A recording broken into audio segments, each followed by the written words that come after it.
Hi, students. Hope everything is going well. This is going to be the Chapter 6 audio reading of The Great Gatsby. So, Chapter 5 was Gatsby and Daisy reuniting. So, Nick hosts a tea at his house, and Gatsby has basically asked Jordan to ask Nick to do this. So, Nick agrees, and he invites Daisy over, tells her not to invite Tom, and Gatsby gets the house all ready. And Gatsby and Daisy reunite. And at first, it's like super awkward. Nick thinks it's super awkward. He actually has to like go outside for a little bit because he can't even like be in the room because it's so awkward. But when he comes back in, it's clear that they've like reunited. Daisy is crying. Gatsby looks super happy. Daisy's calling him Jay, and like it's obvious they have kind of this bond. And so eventually, Gatsby wants to show Daisy his house, and so the three of them walk over together.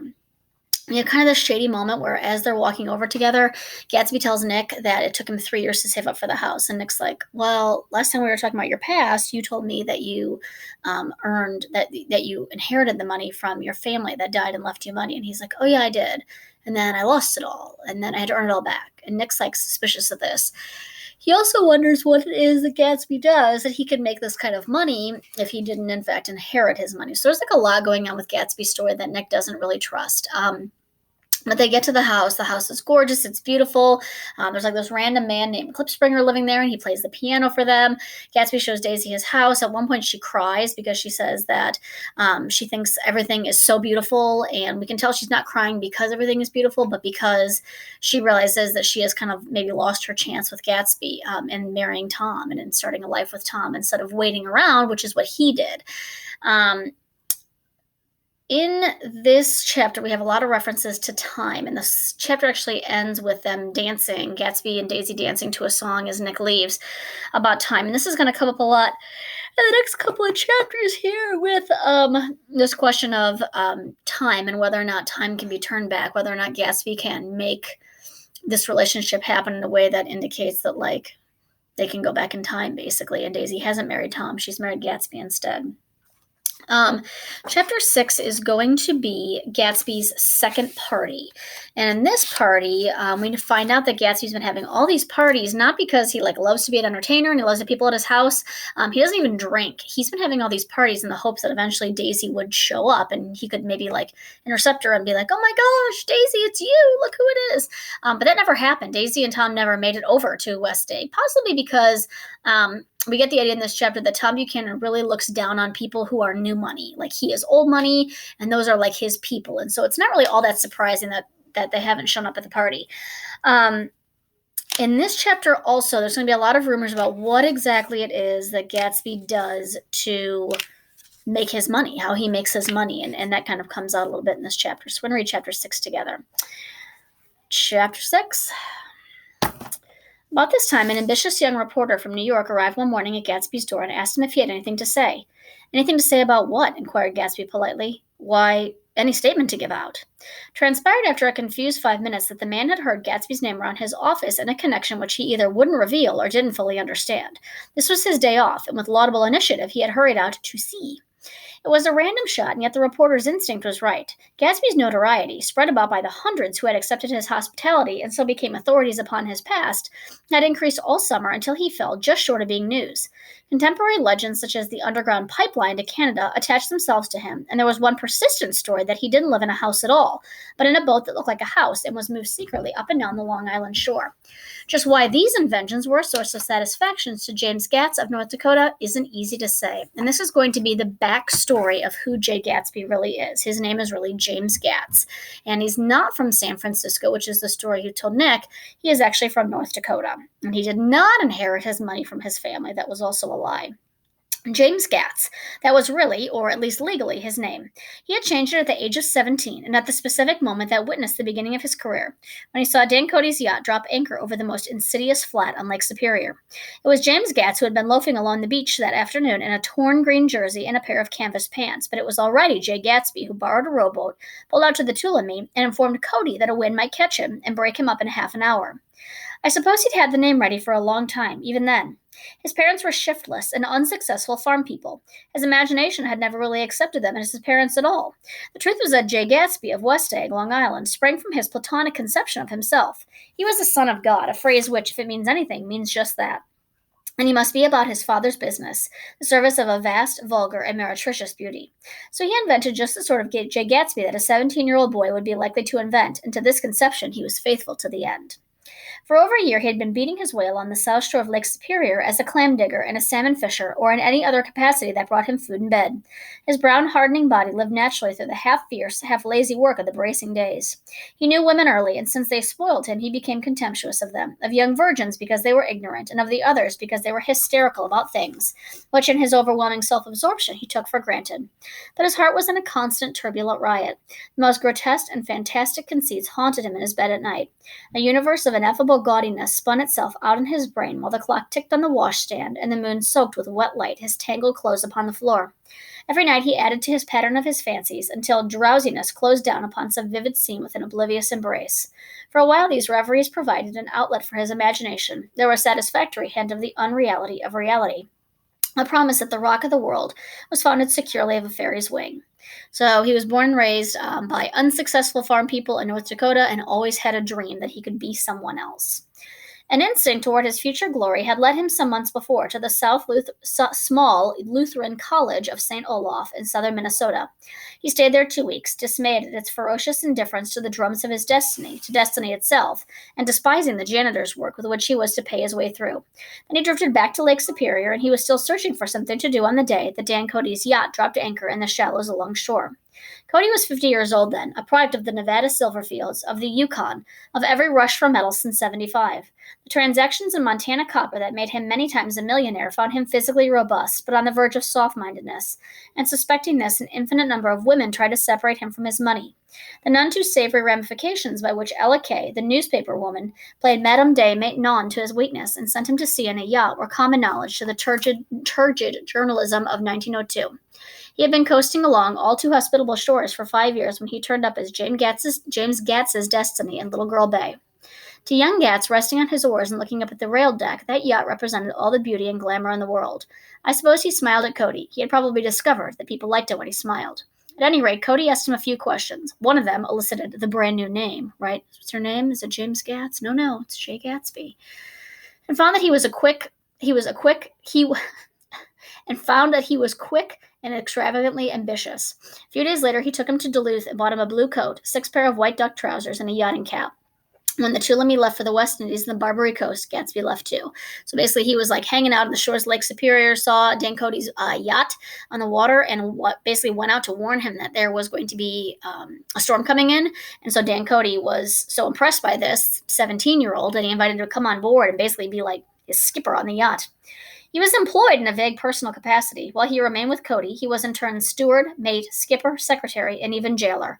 For Dan Cody sober knew what lavish doings Dan Cody drunk might soon be about, and he provided for such contingencies by reposing more and more trust in Gatsby. The arrangement lasted 5 years, during which the boat went 3 times around the continent. It might have lasted indefinitely, except for the fact that Ella Kay came on board one night in Boston, and a week later, Dan Cody inhospitably died. This is supposed to be a little bit suspicious. This woman who's been chasing after Dan Cody and his money forever comes on board, and a week later he dies. I remember the portrait of him up in Gatsby's bedroom, a gray, florid man with a hard, empty face, the pioneer debauchee, who during one phase of American life brought back to the eastern seaboard the savage violence of the frontier brothel and saloon. It was indirectly due to Cody that Gatsby drank so little. Sometimes in his course of gay parties, women used to rub champagne into his hair. For himself, he formed the habit of letting liquor alone. And it was from Cody that he inherited money, a legacy of $25,000. He didn't get it. He never understood the legal device that was used against him, but what remained of his millions went intact to Ella Kay. He was left with his singularly appropriate education. The vague contour of Jay Gatsby had filled out to the substantiality of a man. So basically, Dan Cody is the one who taught Jay Gatsby what it was like to have money. He didn't necessarily give him any money because Gatsby wasn't able to inherit the money that Cody left him, but he taught him what it meant to be a wealthy man. He told me all of this very much later, but I put it down here with the idea of exploding those first wild rumors about his antecedents, which weren't even faintly true. Moreover, he told it to me at the time of a confusion when I had reached the point of believing everything and nothing about him.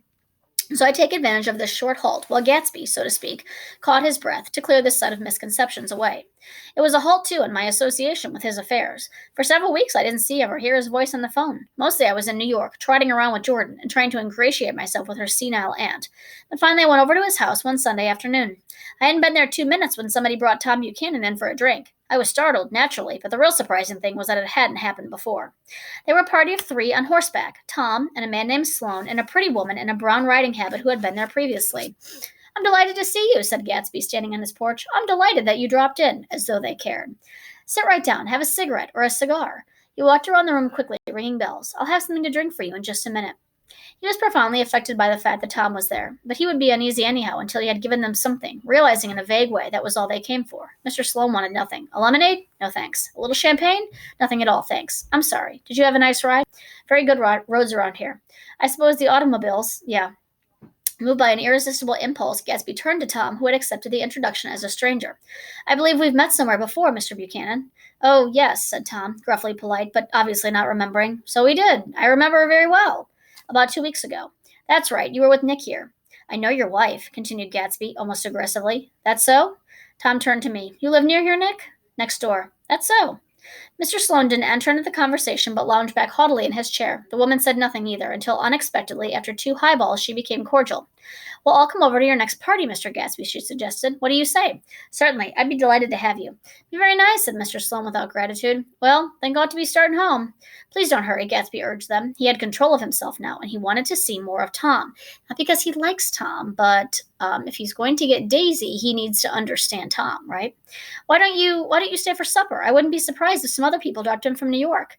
"You come to supper with me," said the lady enthusiastically. "Both of you." This included me. Mr. Sloane got to his feet. "Come along," he said, but to her only. "I mean it," she insisted. "I'd love to have you. Lots of room." Gatsby looked at me questioningly. He wanted to go, and he didn't see that Mr. Sloane had determined he shouldn't. "I'm afraid I won't be able to," I said. "Well, you come," she urged, concentrating on Gatsby. Mr. Sloane murmured something close to her ear. "We won't be late if we start now," she insisted aloud. "I haven't got a horse," said Gatsby. "I used to ride in the army, but I've never bought a horse. I'll have to follow you in my car. Excuse me for just a minute." The rest of us walked out onto the porch where Sloane and the lady began an impassioned conversation aside. "My God, I believe the man's coming," said Tom. "Doesn't he know she doesn't want him?" "She says she does want him. She has a big dinner party, and he won't know a soul there." He frowned. "I wonder where in the devil he met Daisy. By God, I may be old-fashioned in my ideas, but women run around too much these days to suit me. They meet all kinds of crazy fish." And Nick's like, "Yeah, I don't know where he might have met Aunt Daisy. That's weird." Suddenly, Mr. Sloane and the lady walked down the steps and mounted their horses. "Come on," said Mr. Sloane to Tom. "We're late. We've got to go." And then to me, "Tell him we couldn't wait, will you?" Tom and I shook hands. The rest of us exchanged a cool nod, and they trotted quickly down the drive, disappearing under the August foliage just as Gatsby, with hat and light overcoat in hand, came out the front door. Tom was evidently perturbed at Daisy's running around alone, for the following Saturday night he came with her to Gatsby's party. Perhaps his presence gave the evening its peculiar quality of oppressiveness. It stands out in my memory from Gatsby's other parties that summer. There were the same people, or at least the same sort of people, the same profusion of champagne, the same many-colored, many-keyed commotion, but I felt an unpleasantness in the air, a pervading harshness that hadn't been there before. Or perhaps I had merely grown used to it, grown to accept West Egg as a world, complete in itself with its own standards and its own great figures, second to nothing because it had no consciousness of being so, and now I was looking at it again through Daisy's eyes. So this is an interesting line from the story. He's basically saying he's kind of looking again at Gatsby's party and at the people here in West Egg with the eyes of Daisy, so coming from the background of old money versus the eyes of how he's been approaching it. I think this line is interesting. "It is invariably saddening to look through new eyes at things upon which you have expended your own powers of adjustment." They arrived at twilight, and as we strolled out among sparkling hundreds, Daisy's voice was playing murmurous tricks in her throat. "These things excite me so," she whispered. "If you want to kiss me any time during the evening, Nick, just let me know, and I'll be glad to arrange it for you. Just mention my name or present a green card. I'm giving out green—" "Look around," suggested Gatsby. And again, my students always are like, "Why is she offering to kiss Nick?" And she's basically saying, like, if you want to make any of these girls jealous, you can come and just kiss me on the cheek and make them jealous. "Look around," suggested Gatsby. "I am looking around. I'm having a marvelous—" "You may see the faces of many people you've heard about." Tom's arrogant eyes roamed the crowd. "We don't go around very much," he said. "In fact, I was just thinking, I don't know a soul here." "Perhaps you know that lady." Gatsby indicated a gorgeous, scarcely human orchid of a woman who sat in state under a white plum tree. Tom and Daisy stared with that peculiarly unreal feeling that accompanies the recognition of a hitherto ghostly celebrity of the movies. "She's lovely," said Daisy. The man bending over her is her director. He took them ceremoniously from group to group. "Mrs. Buchanan and Mr. Buchanan." After an instant's hesitation, he added, "The polo player." "Oh, no," objected Tom quickly. "Not me." But evidently the sound of it pleased Gatsby, for Tom remained the polo player for the rest of the evening. And this is kind of an insult here. So typically when adults will introduce other adults to people they don't know, you might say "This is Miss Ketch. She's a teacher. This is Mr. Johnson. He's an accountant," and so on. But because Tom and Daisy don't work, when he's introducing Tom Buchanan, he could say something like, "This is Mr. Tom Buchanan of Chicago," or "of the Chicago Buchanans," but instead he says "the polo player," and Tom's like, "Could you not?" "I've never met so many celebrities," Daisy exclaimed. "I like that man. What was his name, with the sort of blue nose?" Gatsby identified him, adding in that he was a small producer. "Well, I liked him anyhow." "I'd a little rather not be the polo player," said Tom pleasantly. "I'd rather look at all these famous people in oblivion." Daisy and Gatsby danced. I remember being surprised by his graceful, conservative foxtrot. I had never seen him dance before. Then I sauntered over to my house and sat on the steps for a half an hour while, at her request, I remained watchfully in the garden, in case there's a fire or a flood, she explained, or any act of God. Tom appeared from his oblivion as we were sitting down to supper together. "Do you mind if I eat with some people over here?" he said. "A fellow's getting off some funny stuff." "Go ahead," answered Daisy genially, "and if you want to take down any addresses, here's my little gold pencil." She looked around after a moment and told me the girl was common but pretty, and I knew that except for the half hour she'd been alone with Gatsby, she wasn't having a good time. We were at a particularly tipsy table. That was my fault. Gatsby had been called to the phone, and I'd enjoyed those same people only 2 weeks before. But what had amused me then turned septic in the air now. "How do you feel, Miss Baedeker?" The girl addressed was trying, unsuccessfully, to slump against my shoulder. At this inquiry, she sat up and opened her eyes. "What?" A massive and lethargic woman who had been urging Daisy to play golf with her at the local club tomorrow spoke up in Miss Baedeker's defense. "Oh, she's all right now. When she's had 5 or 6 cocktails, she always starts screaming like that. I tell her she ought to leave it alone." "I do leave it alone," affirmed the accused hollowly. "I heard you yelling, so I said to Doc Civet here, 'There's somebody that needs your help, Doc.'" "She's much obliged, I'm sure," said another friend without gratitude. "But you got her dress all wet when you stuck her head in the pool." "Anything I hate is to get my head stuck in a pool," mumbled Miss Baedeker. "They almost drowned me once over in New Jersey." "Then you ought to leave it alone," countered Doc Civet. "Speak for yourself," cried Miss Baedeker violently. "Your hand shakes. I wouldn't let you operate on me." It was like that. Almost the last thing I remember was standing with Daisy and watching the moving picture director and his star. They were still under the white plum tree, and their faces were touching except for a pale, thin ray of moonlight between them. It occurred to me that he had been very slowly bending toward her all evening to obtain this proximity, and even while I watched, I saw him stoop one ultimate degree and kiss at her cheek. "I like her," said Daisy. "I think she's lovely." But the rest offended her, and inarguably, because it wasn't a gesture, but an emotion. She was appalled by West Egg, this unprecedented place that Broadway had begotten upon a Long Island fishing village, appalled by its raw vigor that chafed under the old euphemisms, and by the too obtrusive fate that herded its inhabitants along a shortcut from nothing to nothing. She saw something awful in the very simplicity she failed to understand. I sat on the front steps with them while they waited for their car. It was dark here in front. Only the bright door sent 10 square feet of light volleying out into the soft black morning. Sometimes a shadow moved against a dressing room blind above, gave way to another shadow, an indefinite procession of shadows who rouged and powdered in an invisible glass. "Who is this Gatsby, anyhow?" demanded Tom suddenly. "Some big bootlegger?" "Where'd you hear that?" I inquired. "I didn't hear it. I imagined it. A lot of these newly rich people are just big bootleggers, you know." "Not Gatsby," I said shortly. He was silent for a moment. The pebbles of the drive crunched under his feet. "Well, he certainly must have strained himself to get this menagerie together." A breeze stirred the gray haze of Daisy's fur collar. "At least they're more interesting than the people we know," she said with an effort. "You didn't look so interested." "Well, I was." Tom laughed and turned to me. "Did you notice Daisy's face when that girl asked her to put her under a cold shower?" Daisy began to sing with the music in a husky, rhythmic whisper, bringing out a meaning in each word that it had never had before and would never have again. When the melody rose, her voice broke up sweetly, following it in a way contralto voices have, and each change stepped out in a little of her warm human magic upon the air. "Lots of people come who haven't been invited," she said suddenly. "That girl hadn't been invited. They simply forced their way in, and he's too polite to object." "I'd like to know who he is and what he does," insisted Tom, "and I think I'll make a point of finding out." "I can tell you right now," she answered. "He owns some drugstores, a lot of drugstores. He built them up himself." The dilatory limousine came rolling up the drive. "Good night, Nick," said Daisy. Her glance left me and sought the lighted top of the steps where, at 3 o'clock in the morning, time, a neat, sad little waltz of the year was drifting out of the open door. After all, in the very casualness of Gatsby's party, there were romantic possibilities totally absent from her world. What was it up in there in that song that seemed to be calling her back inside? What would happen now, in the dim, incalculable hours? Perhaps some unbelievable guest would arrive, a person infinitely rare and to be marveled at, some authentically radiant young girl who, with one fresh glance at Gatsby, one moment of magical encounter, would blot out these 5 years of unwavering devotion. I stayed late that night. Gatsby asked me to wait until he was free, and I lingered in the garden until the inevitable swimming party had run up, chilled and exalted, from the black beach, until the lights were extinguished in the guest rooms overhead. When he came down the stairs at last, the tanned skin was drawn unusually tight on his face, and his eyes were bright and tired.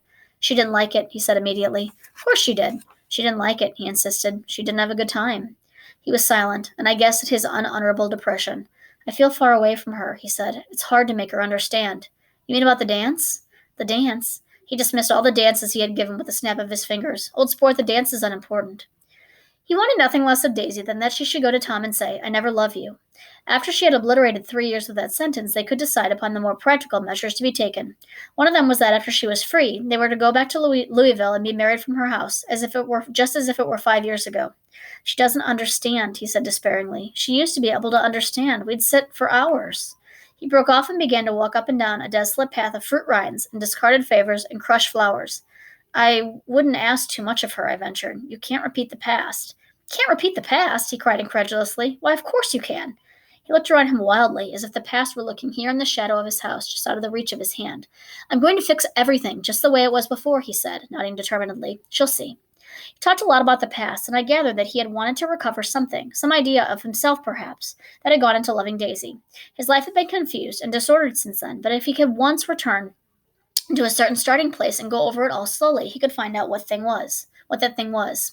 And this is like a flashback to 5 years prior. One autumn night, 5 years before, they had been walking down the street where the leaves were falling, and they came to a place where there were no trees, and the sidewalk was white with moonlight.